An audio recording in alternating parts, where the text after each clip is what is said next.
But tonight I want to look and preach from Elijah and Elisha, and I want to say that we need each other.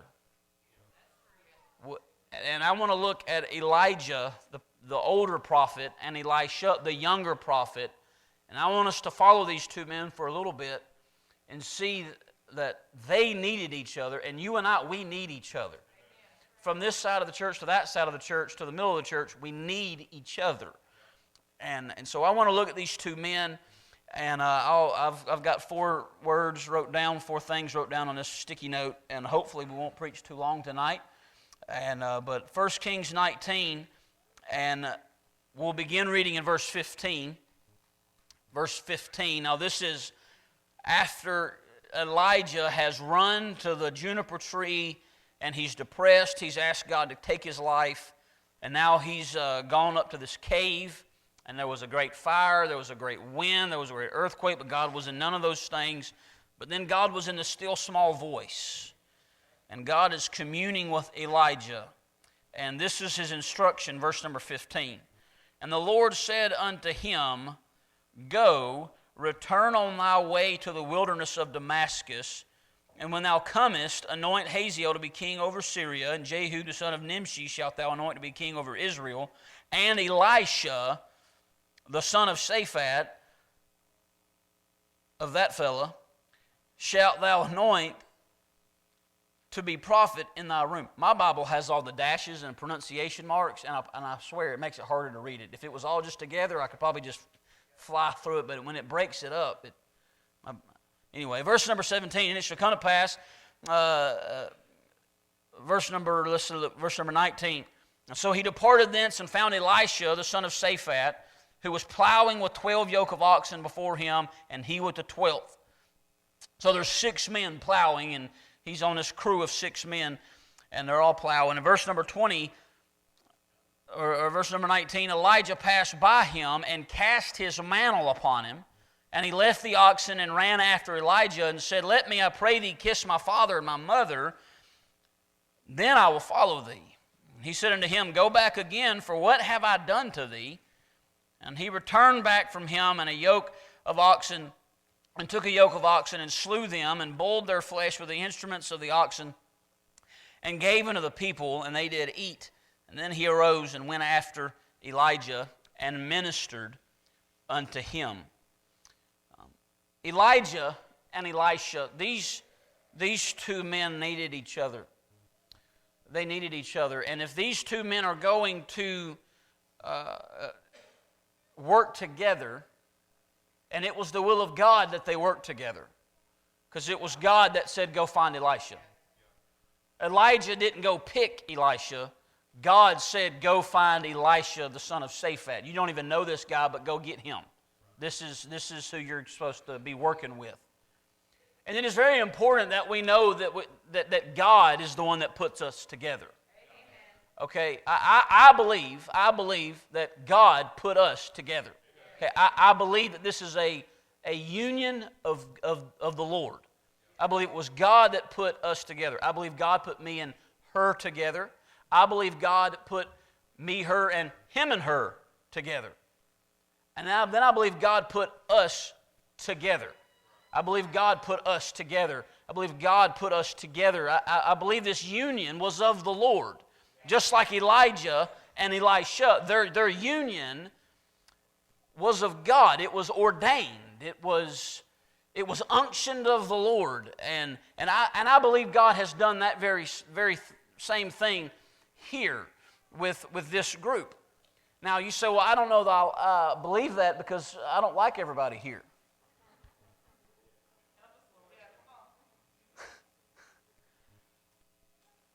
Elijah was not a likable person. He was, for lack of and I'm not being disrespectful, I promise, but in all sense of the words, he was a mean old man. He was. He was ornery. He was hard to get along with. He didn't come from a whole lot. He was wild looking. He was real rough.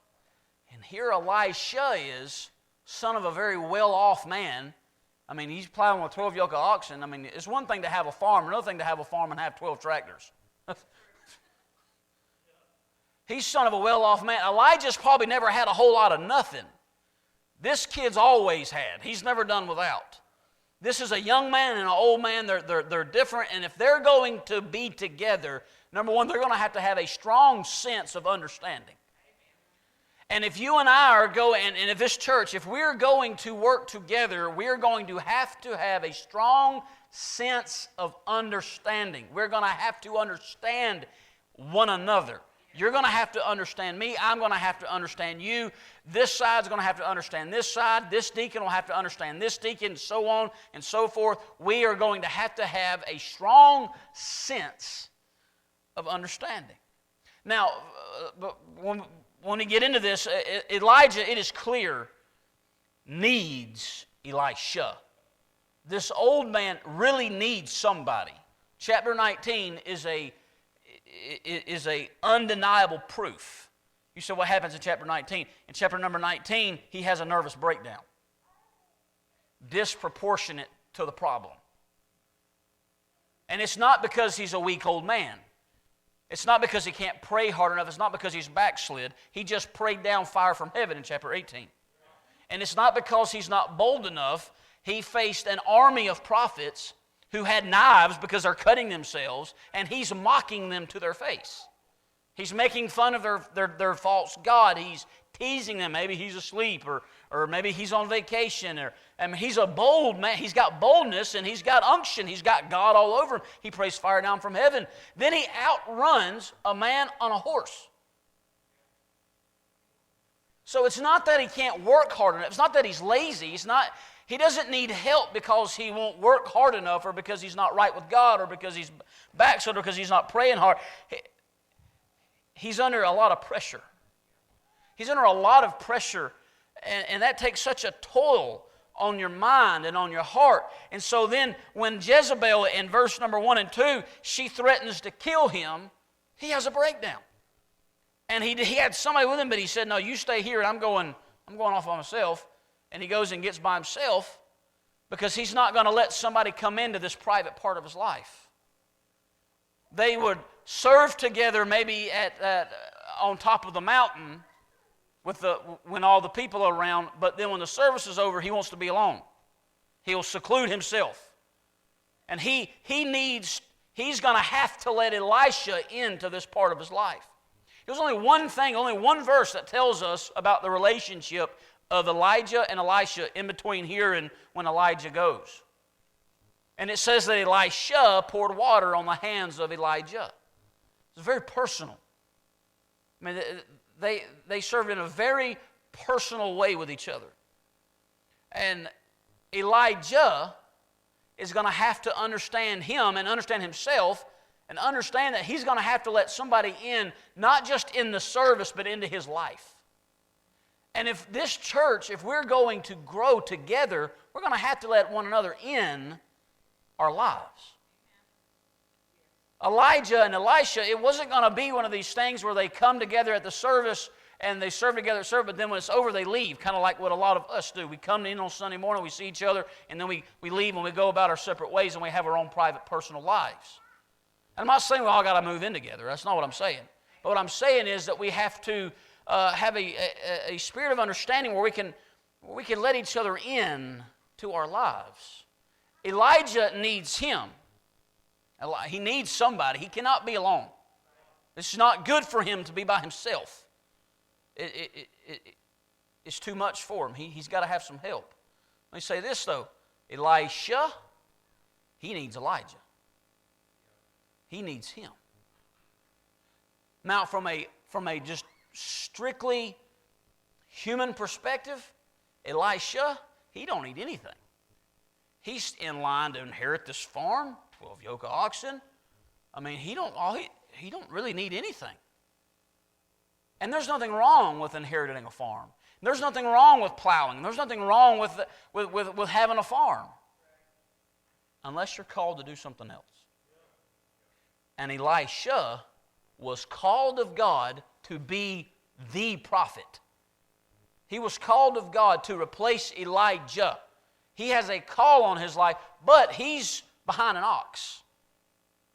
He's stuck behind this ox. He's plowing, and he knows this isn't with him. He knows this is not his calling. He knows farming, it's a great thing, but it's not him. He is called to be a prophet. He can't just walk away from that. He needs someone to come and help him and make a way for him to walk into his calling. They need each other. And they're going to have to understand each other. You got an old man and a young man, one that's come from nothing, one that's come from a lot, and they're going to have to be able to work together in very personal ways. And for a church to work, we've got to understand one another, understand where each other is coming from, understand everybody was not raised the same, everybody has not been exposed to the same thing. We've got to have a level of understanding of one another. Let each other in. Let a brother into your life. Let a sister into your life. And understand each other if this is going to work. Now for Elijah and Elisha, they made it. A storybook ending, fairy tale ending for them. Because they developed a strong sense of understanding themselves and each other. Now, I want you to see this second thing here in the text. In 1 Kings 19, verse 19. So he departed thence and found Elisha, the son of Shaphat, who was plowing with 12 yoke of oxen before him, and he with the 12th. And Elijah, say the next two words, passed by him and cast his mantle upon him. He didn't even stop. He walked by, took his mantle, cast it on him, and kept going. And so Elisha, in verse number 20, left the oxen and ran after Elijah and said, "Let me, I pray thee, kiss my father and my mother, and then I will follow thee." And he said unto him, "Go back again, for what have I done to thee?" And so the next thing that these two had to have, there was a strong sense of urgency. A strong sense of urgency. Elijah didn't even stop. He cast his mantle on him and he kept going. He didn't even stop. And Elijah had to run after him and chase him down just to discuss, "Let me go tell my mom and daddy bye, and then I'll come follow after thee." And he's, "What have I done to you? I'm not making you do nothing." And Elisha had to have a sense of urgency about himself. Elijah wasn't going to talk him into it. Elijah wasn't going to sit down and say, "Hey, look, this is what God's put on my heart, and I want to kind of lay this out before you and see what you think, and let's spend some time talking about it, and let me see if I can talk you into this." No, he cast his mantle on him, which was a very obvious thing of what he was asking.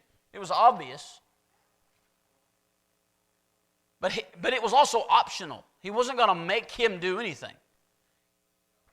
And every church needs people with urgency about them that don't have to be talked into doing something for God every time it's time to do something for God.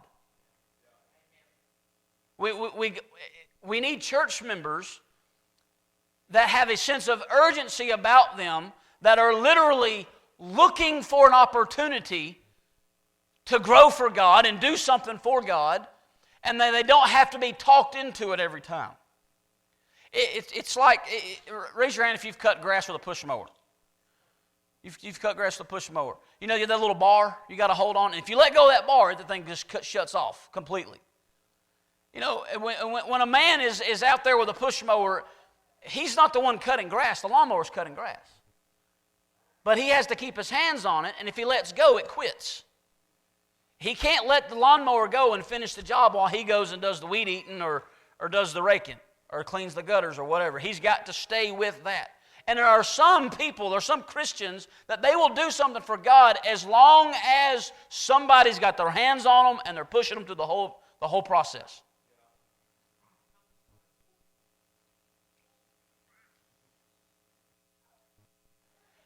Elisha had a sense of urgency about him.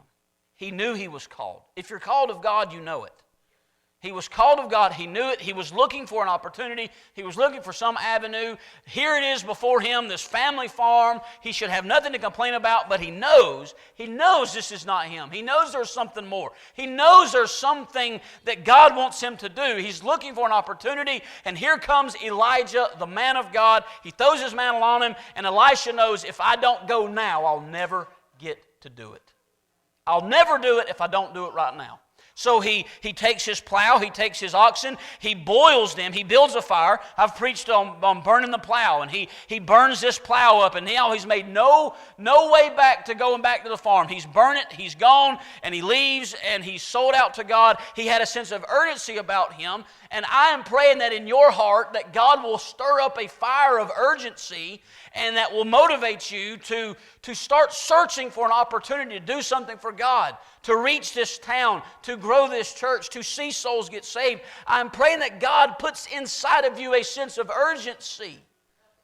Because if I have to coax you along for every single thing, we're never going to get anywhere. Am I being too forward? I'm not trying to be ugly, I promise you. And I preached this morning, and I really believe God was really helping some individuals this morning. But tonight, I believe God wants to help this church. This church as a whole, as a group. And I commend Elisha for his urgency. He was ready to go at a moment's notice. He was looking for it. His heart had been prepared. He's been plowing the field. God's been plowing his heart. Y'all know what that feels like. And you don't know exactly what's going to happen, but you know something's going to happen. God's working on you. God's preparing you for something. You just don't know what it is. I'm praying for some urgency in your heart. For some urgency. For some place to get in and get involved and do something for God. Praying for some urgency in your heart. Because like Elijah, he ain't going to stop and just stand there and wait. He's not going to stand there and coax him. He's not. If he's got to talk him into it, it ain't going to work. I wonder what God's laid on your heart to do through Calvary Baptist Church. In the South, it is churches are on 9 times out of 10. They're either on one end of the spectrum. They're either a one-man show or it's a deacon-run show. Either you've got a man who won't let nobody do nothing. He don't want no one's business in anything, and everything revolves around him. Or you've got a church that is deacon-run, and they don't let him touch nothing. You show up, you preach. I mean, you stay within your bounds. I mean, don't you preach against our granddaughter's favorite musician or favorite, band, and don't preach against some of these, social sins that, but there was a pastor in Rockmore got run off because he found out some of his deacons were selling alcohol at their store, and he started preaching against selling alcohol. And they run him off. He wasn't there long. So there's one-man shows, and then there's deacon-run shows. Now, sometimes those are the results. Sometimes a deacon-run show is the result of they had a pastor that wouldn't let no one touch anything, and he was a tyrant and a dictator, which is not right. So they overcorrected and become a deacon-run show. And then you got some churches that they've been deacon-run so long, they got a man in there, and he's like, I ain't having no deacons, and it'll all be me. And that ain't right. Both of those churches are wrong. God told Joshua, I want you not to turn to the left hand or to the right. I don't want you going too far right, and I don't want you going too far left. I want you to be balanced. I want you to be balanced. We've got to work together. We need each other. Like Elijah and Elisha needed each other. We need each other.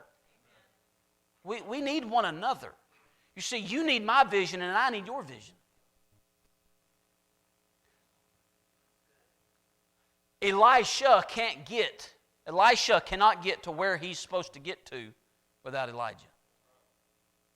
He needs a man to follow until it's time. And we'll look at this in just a second. In 2 Kings 2, when Elijah is about to leave, he tells Elisha, he says, you stay here. The Lord hath sent me to Bethel. He hath sent me to Gilgal. He hath sent me to Jericho. He hath sent me to one other spot. And Elisha had to go where God not sent him, sent Elijah. Elisha he was just following his preacher's vision. And so this, I don't know how else to say this without it sounding kind of self-serving, but you need my vision. And I need your vision. We need each other. We have to have one another. This cannot be a one-man show, and it cannot be a deacon-run show. If we're going to be biblical, we gotta be balanced. You see, both one man, a pastor and a deacon, those are both biblical offices. Okay, but they're both biblical offices. So, to be biblical, both must be involved. And this is not a sermon of the deacons. When I say, I'm talking, we have some good deacons. We have some good, humble deacons with good hearts and good spirits, and I thank God for that. But it's not just about deacons, it's about church workers. It's about Sunday school teachers. It's about great associate pastors. It's about people getting involved. It's about ministry leaders, ministry heads. It's about people that'll help carry the burden of the church. It's not just about pastor deacon. But we got to have a sense of urgency. We got to have a sense of urgency. We can't be like that lawnmower. And as soon as they take our hands off, then we just shut down. We can't be like that lawnmower. So a sense of understanding, a sense of urgency. But look in 2 Kings chapter 2. 2 Kings chapter 2. I'm just trying to preach my heart to y'all tonight, and I'm really trying to help our church.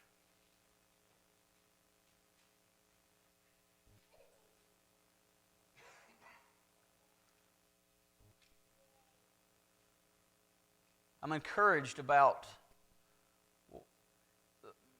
the vision that I believe God's putting in our hearts for this place. I'm encouraged for the next decade of what it's going to hold. We preached Wednesday night about that decade and what this decade is going to be like, and I'm encouraged to see it. I'm encouraged to see it, and I'm looking forward to seeing what God's going to do with us, through us. But in 2 Kings 2, Elijah, it's his time to leave.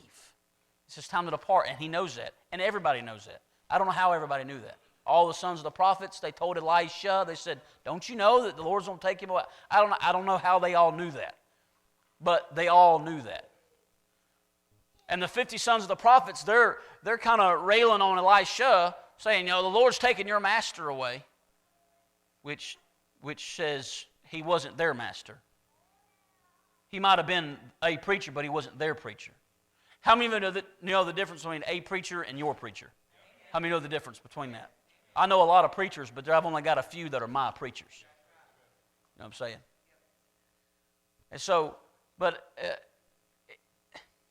you know this text, you know it. And Elijah says, I got to go. And he said, I'm going with you. As the Lord liveth, I will not leave thee.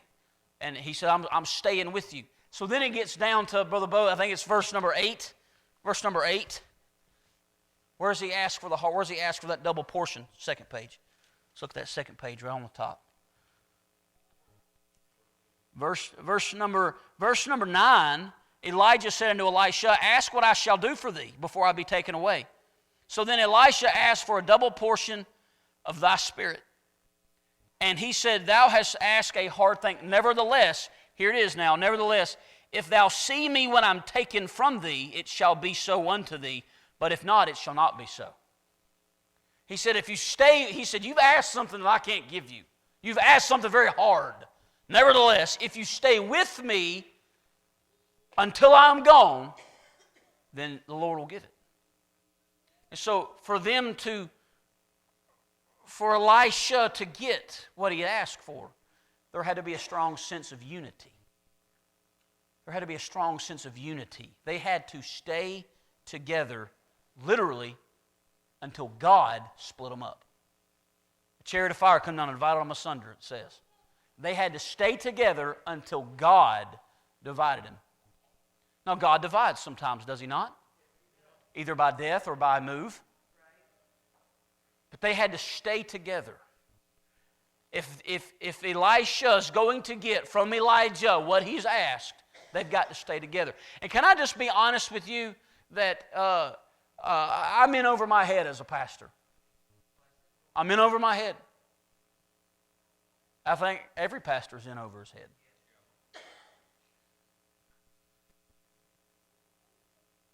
And we come to church week in and week out, and you know what we're looking for? Answers. We're looking for help. We're looking for encouragement, for peace, for strength. We're asking for some hard things. Now, some people come to church and don't ask for nothing. I'll make it worth my gas money. I'm asking for something hard. And I believe you are too. I heard a preacher say one time the price of gas is just too high to drive to a dead church. He said that back when gas was $4 a gallon. He was telling the truth. It was almost too high to drive to a regular good church. Praise God for $2 and something a gallon. Ain't that a blessing? I digress. What was I saying? Stick together. Thank you, Miss Rachel. Oh, unity, a strong sense of unity. He said, if you'll stay with me, God will give it. And I am by no stretch of the means all that I should be for this church. But I do want to say, if you just stay with me, I believe God's going to give something wonderful. If you just stay with us, just stay. Let's just stay unified. Let's stay together. We got to have each other. Let's just stick together as long as God's got us together, and let's see what God's going to give. I believe He's going to give something great, but we're going to have to stay together. There's got to be a spirit, a strong sense of unity that even if I'm trying to push you away, you're saying, I'm not leaving. I'm not leaving. In 1 Kings 19, he had a servant, Elijah did, the old man Elijah, and he told his servant, stay here. Yes, sir. And he stayed. He tells Elisha, stay here. No. As the Lord liveth, I will not leave thee. 4 times. Look, I think you would probably get the hint if I said, get away from me 4 times in a row. You would probably get the hint and say, fine, old man, go travel by yourself. Do it on your own. You say, Elijah, he wasn't the nicest of men. And there was probably some interpersonnel problems. But he said, as the Lord liveth, as the Lord put us together, the Lord's going to have to put us apart. Amen. And I believe every church needs a good dose of that. The Lord put us together, and I believe the Lord did. Brother Bo, I believe God put you and Miss Madison here on purpose. I believe that. With all my heart, I believe that. I was talking, I wasn't gossiping. I was bragging on you the other day. I was bragging on you. And you know what? It encouraged somebody. I believe God put you here on purpose. Derek and Cassie, I believe God put you here on purpose. I believe God knit our hearts together for a reason. And yes, it is a hard thing to do, Brother Stephen, to build a church. It is painfully slow. And it's sometimes disappointing. And there are heartbreaks all along the way. If we just stay together, I believe God put us together for a reason, for a purpose. But we got to stay. We got to have a strong sense of unity if we're going to see what God is going to give. And they had to stay. He said, if you're with me, if you see me when I go, like all the way to the very end, you stay all the way to the end. Stay all the way to the end. I believe God will give that. I believe God will give that. Strong sense of union. We got to stay together. All right, let me say this last thing. This last thing. He said in verse number 9, Elisha said, I pray thee, let a double portion, are you looking at it? Let a double portion of whose spirit?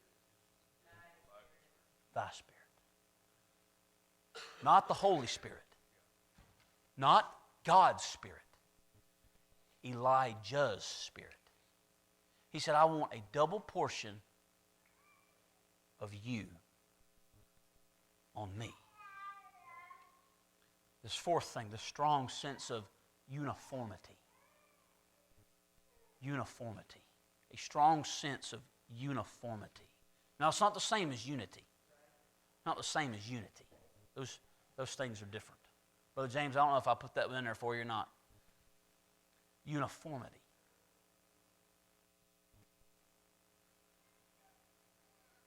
He prayed for a double portion of Elijah's spirit. Elijah's spirit. And in the Old Testament, when Moses was leading Israel, over 1 million people through the wilderness, God ordained 70 elders, and He put the spirit of Moses on those 70 elders. It was a uniformity. Same spirit. You know what I'm really praying? I'm really praying that God, and I don't know how to say this, brother, without it kind of sounding a little strange coming out of my mouth, but I'm praying that God takes some of my spirit and puts it on you. Uniformity.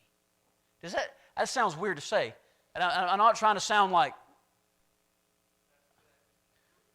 God help me, a uniformity. We got to be of the same spirit, be of one mind, endeavoring to keep the spirit of unity, trying to be together. And this spirit of unity, the spirit of uniformity, the thinking like I think and thinking like you think and thinking together and all having one mind. But striving together, one mind, one accord, uniformity. Uniformity. And so do you know what Elisha did? He did twice of the exact miracles that Elijah did. There's a spirit of uniformity. Spirit of uniformity. I'm praying that God puts that all throughout our church. Spirit of uniformity. We all have one mind. Well, I'm glad you said that. I was struggling to find that phrase, and I couldn't find it. I'm glad you said it. Uniformity. You know, by the time we spend enough time together working in the Lord, me and Brother William, we've been serving the Lord together for a number of years. And I don't know, it happened today. It happened today. When he got here, I said, don't get out of the truck. I got to hop in and talk to you about something. I hopped in, we talked about it. He said, I was thinking that before I got here. It was on my mind. You know what? Uniformity. It's uniformity.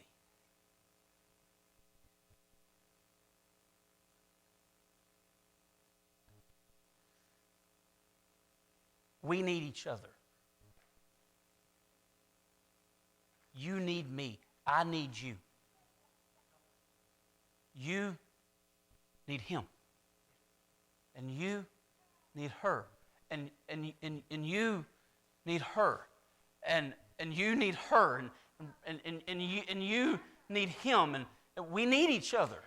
This is not about one person unless it's Christ. We need each other. And Elijah and Elisha, storybook ending. Elijah rides off in a chariot of fire. I mean, in Elijah-like fact, there's no better way for him to leave than on fire. He was obsessed with fire. And Elisha carries on the mantle. And do you know what Elijah did? This is what he did. Elijah, can you come to the piano? Elijah prepared Elisha to not need Elijah.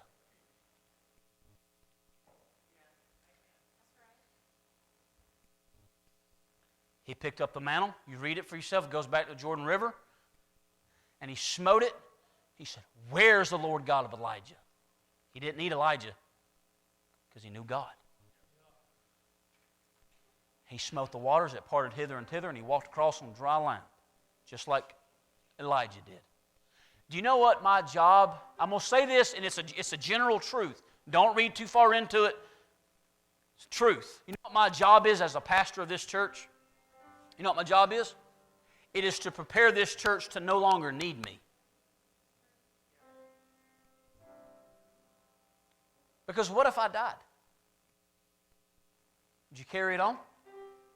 Would it?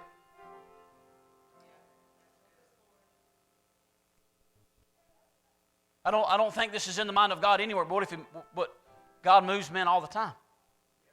I don't think that's in God's mind for my life at all. Right? I don't think that's in God's mind. But I'm just saying, my job is to build you to where you don't have to have me. You know God. You don't have to say, well, if Brother Levi was here. No. God was alive way before I was. God's Word's been changing towns and building churches way before I was born, and it'll be doing it way after I'm gone. And I know I'm a very young man, but the goal's always the same. The goal's always the same. You remember in Exodus chapter 32, as soon as Moses walked away for 40 days, they said, let's get a new God, because we don't know what happened to Moses. When did Moses become God? But Elijah successfully, through all of the personality differences and all of the cultural barriers, Elijah successfully prepared Elisha to not need him. So he taught him how to depend on God. We need each other. We need a sense of understanding. Got to understand one another. Try to understand where each other's coming from. Understanding. We need a strong sense of urgency. We need a strong sense of unity and a strong sense of uniformity. Let's stand on our feet.